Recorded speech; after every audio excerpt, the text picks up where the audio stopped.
ഇന്ന് കറിക്കുള്ള മീൻ എന്തൊക്കെയാണെന്ന് കണ്ടോ? കണവയുണ്ട്, കണ്ണൻ കൊഴിയാളയുണ്ട്. അപ്പോൾ ആദ്യം കണവ വെട്ടി വൃത്തിയാക്കിയതിന് ശേഷം നമുക്ക് കൊഴിയാളയും കട്ട് ചെയ്തെടുക്കാം. അപ്പം മീൻ വാങ്ങുന്ന സമയത്ത് നല്ല ഫ്രഷായിട്ട് എനിക്ക് തോന്നി. വീട്ടിൽ കൊണ്ടുവന്ന് വെട്ടാൻ നേരം കയ്യിലെടുത്തപ്പോഴാണ് അറിയുന്ന പഴം പോലെ ഇരിക്കുന്നു.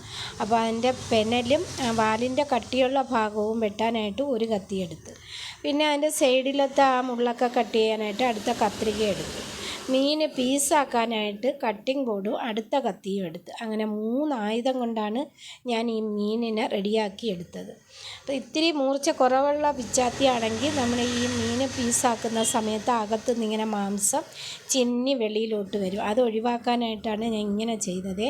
പിന്നെ മീൻ വൃത്തിയാക്കി മാറ്റിയതിന് ശേഷം ചട്ടിയും കത്തിയും എല്ലാം കഴുകി, സിങ്കും എല്ലാം കഴുകി മാറ്റി, പിന്നെ നമുക്ക് ഈ കറിയും വെച്ച് കണവയും റെഡിയാക്കി എടുക്കുക. അപ്പം എന്താ അരപ്പ് എല്ലാം റെഡിയാക്കി അടുപ്പിൽ വെച്ചു. കണവയും ഒരടുപ്പിൽ വേവുന്നുണ്ട്. ഇനി നമുക്ക് ഉച്ചയ്ക്കുള്ള ചോറങ്ങ് കഴിക്കാം.